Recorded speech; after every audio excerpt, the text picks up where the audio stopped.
Nada, seguimos sin solución de continuidad. Ya saben que la Semana Negra es un maratón. Una presentación da paso a otra. Se trata de aprovechar al máximo el tiempo que tenemos. Y damos paso a la presentación de Cada oscura tumba de Octavio Escobar Giraldo, que aquí me acompaña, ¿no?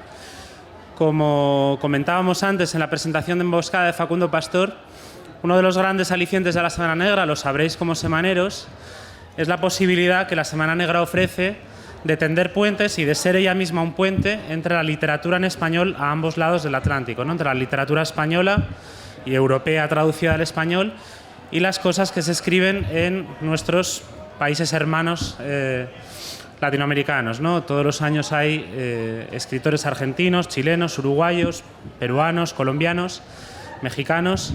El propio fundador del festival es mexicano, Astur mexicano. Y es una buena oportunidad para conocerse, para conocer las literaturas a ambos lados del Atlántico, algo que no siempre es fácil, ¿no? Los propios países iberoamericanos muchas veces no se conocen tanto entre sí como tendemos a pensar en España, ¿no? En España, en el mundo editorial se tiende a pensar a veces en está España y está Hispanoamérica, ¿no? Y damos el salto a Hispanoamérica si somos una editorial grande. Pero Hispanoamérica son muchos países y a veces no siempre es fácil ni siquiera dar el salto de un país a otro, ¿no? Y la Semana Negra, como sabéis, ofrece la oportunidad de que los propios escritores de allá se conozcan, ¿no? Muchas veces no se conocen allí, se conocen aquí, y aquí es donde tejen complicidades de las que luego salen cosas muy interesantes, ¿no? También es una oportunidad, ¿no? Presentar novelas, libros escritos allá para conocer las cosas que pasan allá, ¿no? La novela negra, no solo la novela negra, la novela histórica, etcétera, aparte de la parte ficción que tienen, ¿no? De leer y de escuchar, ¿no? historias interesantes, historias que nos cautivan, historias que nos atrapan, muchas veces las novelas están ambientadas, están documentadas para ambientarse en determinados acontecimientos, en determinadas cosas que pasan, ¿no? Una de las cosas que a mí personalmente me gusta mucho de la Semana Negra todos los años es descubrir cosas que pasan en el mundo a través de las novelas que se escriben sobre ellas, ¿no?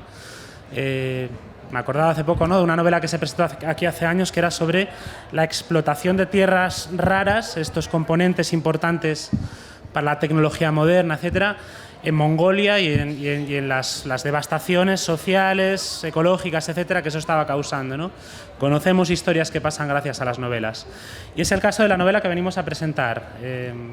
Octavio Escobar escribe una novela cautivadora como tal novela, pero que nos cuenta un acontecimiento terrible que tuvo lugar en su país.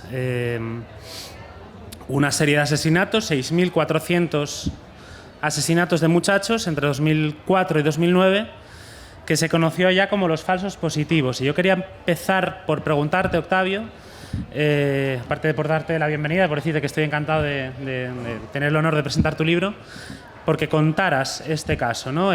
Pusieras en antecedentes a la gente que nos escucha sobre este caso que se llamó así, los falsos positivos, y preguntarte también por este nombre curioso y llamativo, ¿no? Buenas noches, buenas tardes. Agradezco mucho que me estén acompañando, agradezco mucho estar en la Semana Negra de Gijón. Siempre había querido estar aquí, esta es mi primera vez y espero que se repita. Los falsos positivos se presentaron entre 2004 y 2009 y fueron ejecuciones extrajudiciales. Había una directiva gubernamental que proporcionaba estímulos a los militares para presentar guerrilleros muertos en una época en que todavía no se había firmado el acuerdo de paz. Los militares asumieron esos estímulos de una manera perversa, digamos. La misma directiva era de por sí perversa.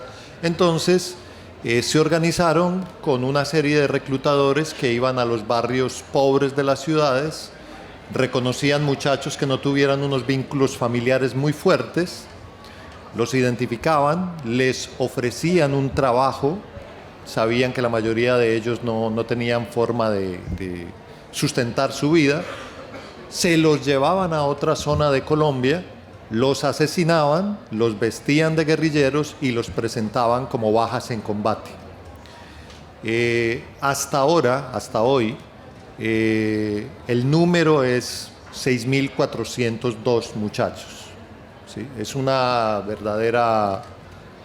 verdadero genocidio, es una violación de los derechos humanos flagrante y por supuesto es terrible que las propias fuerzas del Estado que supuestamente deben proteger tu vida se empeñen por motivos económicos, por motivos tan tontos como 2 días de permiso, en precisamente asesinarte, en desaparecerte, asesinarte y hacerte pasar por un guerrillero. La novela tiene 2 grandes protagonistas, Melba Lucy y Gabriel Álvarez Cuadrado. Una mujer, por un lado, una mujer desplazada tras el asesinato de su hermano, que trabaja fregando platos en un restaurante, un trabajo que detesta. Un restaurante además cuyos dueños y cuyos parroquianos parecen esconder un pasado oscuro. Y por otra parte, Gabriel Álvarez Cuadrado, que es un abogado defensor de los derechos humanos. Cuéntanos un poco, ¿no?, estos 2 personajes.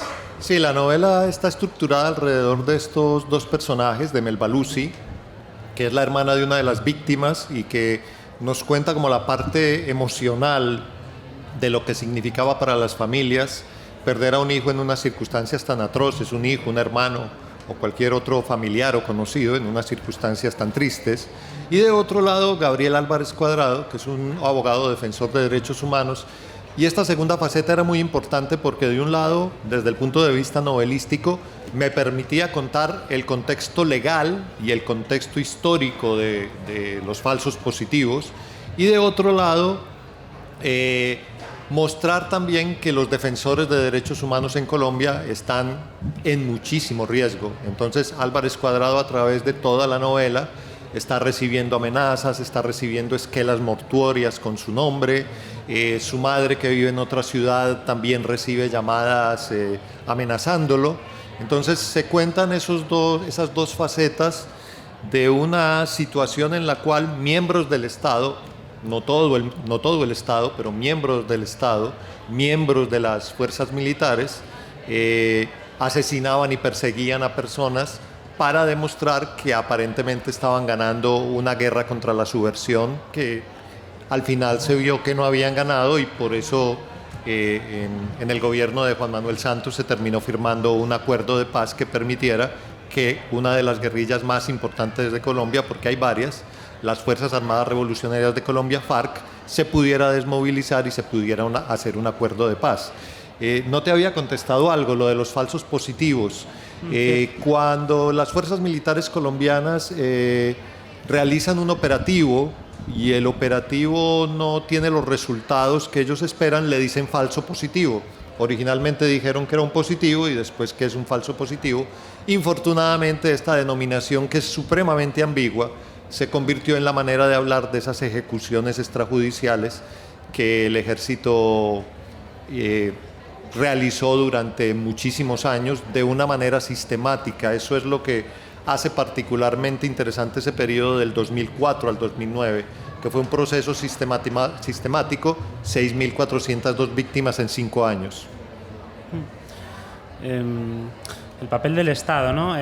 Aquí en la Semana Negra, todos los años, bueno, aparte de las presentaciones de libros en sí, se celebran mesas redondas sobre la literatura negra, hacia dónde va, qué se está escribiendo aquí, en Latinoamérica, etc. Y a mí una cosa que siempre me llamó la atención, yo no soy un experto, no llegué a la Semana Negra como experto en novela negra, sigo sin serlo, soy más bien un lector de otro tipo de géneros, pero voy aprendiendo mucho sobre novela negra en los años que llevo trabajando en este festival, y una de las cosas que siempre se dice recurrentemente es la diferencia que hay entre los protagonistas de las novelas negras europeas y los protagonistas de las novelas negras americanas, ¿no? Aquí se escriben muchas novelas, no solo, pero se escriben muchas novelas protagonizadas por un guardia civil, por un policía, por un gendarme, en el caso de Francia. Es decir, las fuerzas de seguridad del Estado, los cuerpos y fuerzas de seguridad del Estado, que en esas novelas quedan en un buen lugar. Son gente que cumple una labor democrática de investigar un crimen, de prender a los responsables, etc. Muchas veces los escritores latinoamericanos cuentan su sorpresa, ¿no?, ante este tipo de novelas, porque suelen decir, en nuestros países la policía siempre es parte del problema, nunca es parte de la solución, ¿no? Son corruptos, están implicados en las cosas que nuestras novelas denuncian, etc. Y el protagonista suele ser más bien un periodista, un detective, un activista de los derechos humanos, un miembro de una ONG, etc., ¿no? Una persona que se topa con los hechos y por una cuestión moral pues se dedica a investigarlos, con gran riesgo para su vida, etcétera. En tu caso es así, ¿no? Gabriel Álvarez Cuadrado, de alguna manera, o sea, es así, ¿no? Es ese tipo de personaje que persigue y denuncia algo en lo que el Estado está implicado. Sí, hay escritores latinoamericanos que han adoptado la visión de un detective o que han adoptado también eventualmente, han construido eventualmente la figura de un policía que realmente les parezca ejemplar. Pero la verdad es que, bueno, la mayoría de los latinoamericanos no es que le tengamos mucha confianza a la policía, para ser sincero. En la mayor parte de... O sea, realmente uno va a la policía cuando ya no hay físico remedio. Si toca ir, pues toca ir. En una época en la que asaltaban mucho a la salida de los bancos, dentro de los bancos a uno le decían, ¿quiere que llamemos a la policía para que lo acompañen? Y casi todo el mundo decía que no. O sea, yo, por ejemplo, yo me iba con un amigo y un morral si necesitaba sacar dinero y lo repartíamos y se acabó la historia. Entonces, infortunadamente, estoy seguro de que debe haber policías honrados, estoy seguro de que debe haber jueces que no son venales, como en cualquier parte del mundo, pero infortunadamente lo cierto es que en la mayoría de los países latinoamericanos, por lo menos si uno quiere ser un escritor honrado con su realidad, es supremamente difícil pensar en escribir una novela policíaca o en una novela negra en la cual el policía sea el protagonista y además sea un protagonista justo, sea un protagonista que realmente solucione algo y no que se lo termine robando después de que se lo roba al ladrón. O sea, no. Debe haberlo, pero la realidad habitual no es esa, y entonces con muchísima frecuencia la novela policíaca y la novela negra en Latinoamérica tiene como protagonistas, como bien lo dijiste, a periodistas. Es muy frecuente que sean periodistas. Yo escribí 2 novelas negras anteriores que están publicadas en España, las publicó Periférica, Zaide y Destinos Intermedios, y en esas novelas, una de ellas, el protagonista es precisamente un periodista. Y el villano, por llamarlo de alguna manera, esa novela se titula Zaide, y el villano es un médico, que es mi profesión original, o sea que tampoco tengo una confianza así muy grande en mis propios colegas. Pues eso, el papel del Estado, ¿no? Cuando este caso se desvela, hay una frase por ahí del presidente Uribe, que representa pues, la derecha dura colombiana, ¿no? La ultraderecha colombiana. Cuando ya se desvela que el Estado ha cometido una barbaridad contra inocentes, dice, bueno, no estaban recogiendo café, ¿no? Tan inocentes tampoco eran, ¿no? Sí, la primera respuesta del Estado fue negar los falsos positivos. Entonces Uribe acuñó esa frase lamentable, seguro que no estaban cogiendo café. O sea, seguro que no estaban haciendo algo bueno, estaban haciendo algo malo. Y el ministro de Defensa en ese momento era Juan Manuel Santos, quien finalmente firmó el acuerdo de paz. O sea que en alguna medida también le cupo cierta responsabilidad. Y a medida que fueron pasando los años y se fueron sumando los testimonios, el Estado intentó desvirtuar primero, negar primero, después dijo sí, pero fueron unas pocas manzanas podridas, o sea, fueron 3 o 4 militares, pero no fue nadie más. Y después, cuando ya tuvieron que admitir las cosas, empezaron a intentar negociar el número de víctimas. Entonces decían, no, pero no fueron tantas, fueron 200, fueron 400, el número fue creciendo, pero el acuerdo de paz instituyó una figura judicial, que es la Justicia Especial para la Paz, más conocida como JEP, y la Justicia Especial para la Paz empezó una investigación muy seria, y en este momento, hasta ahora, se han documentado claramente los 6.402 casos, pero todos estamos absolutamente seguros que el número va a aumentar. Hay personas pesimistas que dicen que el número puede pasar del doble, ¿sí? Y hace precisamente 2 semanas y media, 3 semanas, frente a un caso específico en una población de Antioquia que se llama Dabeiba, los testimonios de los militares y las pruebas resultaron tan contundentes que por fin Álvaro Uribe dijo claramente que sí había habido falsos positivos y que él se sentía traicionado por el ejército. Hay en tu novela también una reflexión subyacente sobre la impunidad y la lentitud de la justicia y cómo eso acaba llevando a la gente a tomarse la justicia por su mano si tiene la posibilidad de hacerlo, ¿no? Bueno, pero ahí sí tengo que aclarar un poco que ahí yo me estoy tomando una licencia novelística, digamos. En la investigación que hice sobre los falsos positivos, que fue bastante larga y bastante exhaustiva, yo no encontré testimonios de que algún familiar de las víctimas de los falsos positivos se haya desquitado de los militares. En la ficción novelística yo le doy al personaje principal, a Melba Lucy, esa posibilidad, que ella pueda decidir si lo hace o no lo hace. Ahora, en un país con altos niveles de corrupción, como es Colombia, en un país donde las posibilidades violentas son relativamente fáciles, a mí me queda complicado creer que con 6.402 víctimas no haya habido un familiar que no se haya desquitado, ¿sí? O que por lo menos lo haya pensado, o que por lo menos haya intentado instrumentar esa venganza. Y entonces en la novela, que en muy buena medida, que parte de un proceso investigativo muy fuerte y que casi todo lo que cuenta es basado en hechos reales, yo me tomé esa pequeña licencia de darle a Melba Lucy, a esta muchacha que trabaja lavando platos en un restaurante de Bogotá, una ventanita que le permite decidir si se venga o no se venga del oficial que ordenó la muerte de su hermano. Hay también una reflexión, o se trasluce en la novela, cómo las apariencias engañan, ¿no? A mí hay un personaje que me gustó mucho particularmente, que es el suave.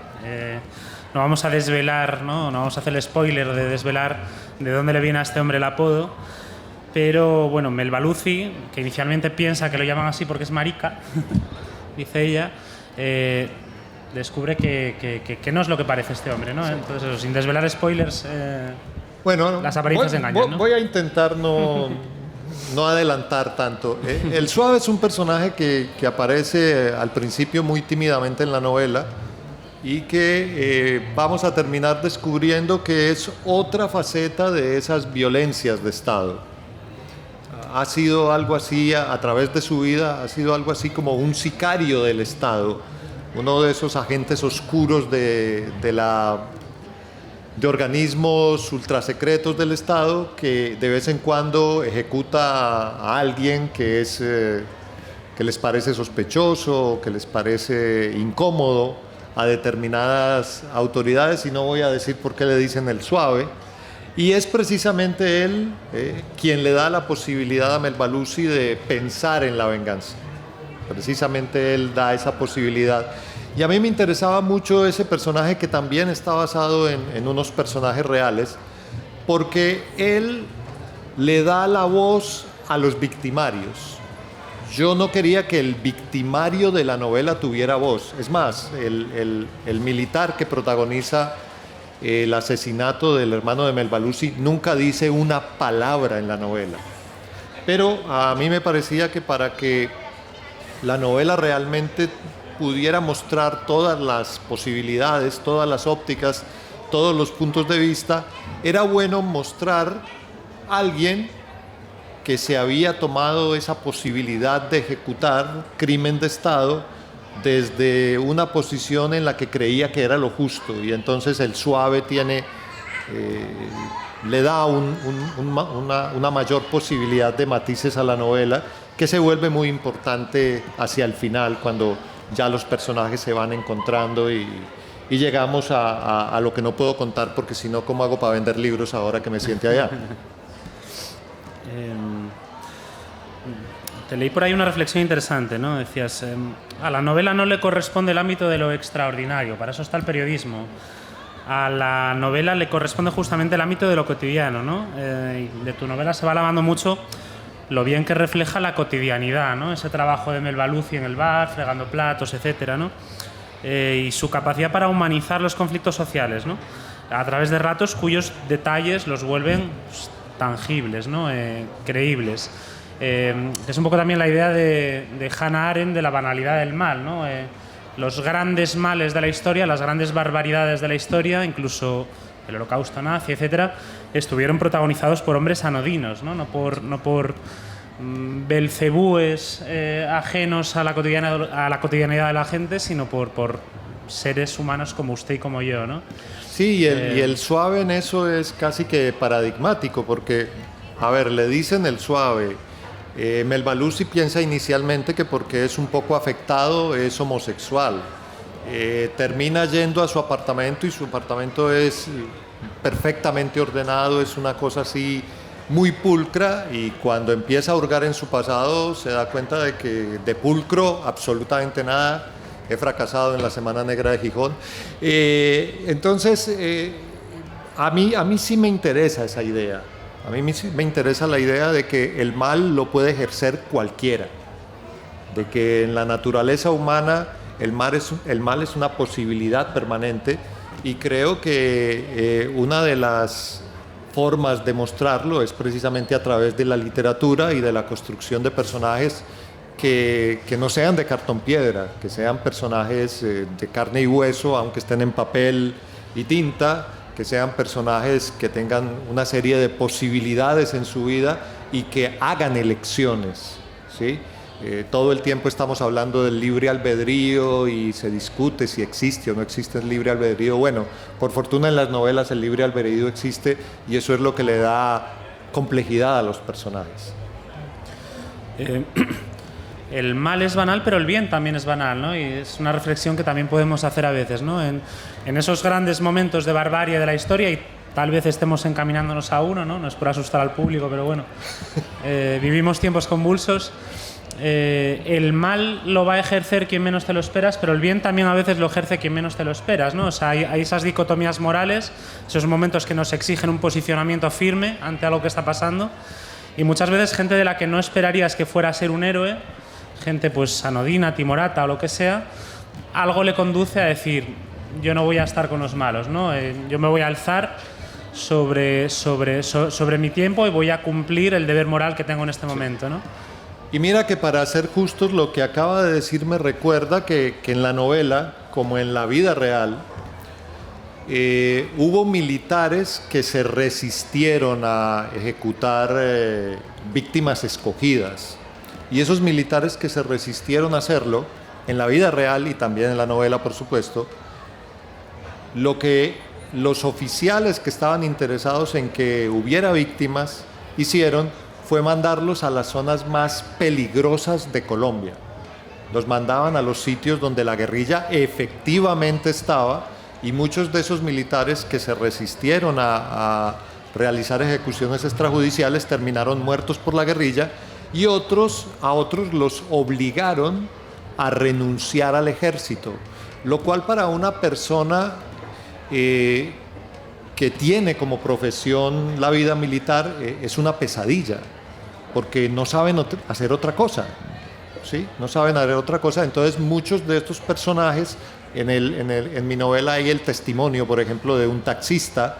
Muchas de esas personas terminaron en condiciones muy precarias, alcoholizados, metidos en drogas y saliendo posteriormente a realizar el oficio que pudieran realizar, porque los militares corruptos les frustraron la vida militar con la que ellos siempre habían soñado. En realidad, todo el entramado de lo que mal se llama falsos positivos es una tragedia para las víctimas, para las familias, es una tragedia también para los militares involucrados y no involucrados.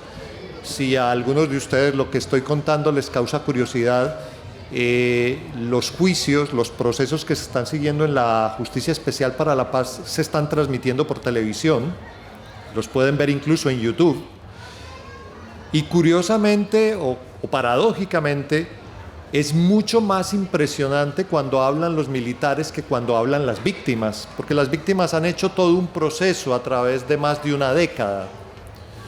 Pero los militares apenas lo están admitiendo y están hablando como lo estoy haciendo yo en este momento, y de pronto se quiebran de una manera abrumadora. Uno se queda frente al televisor.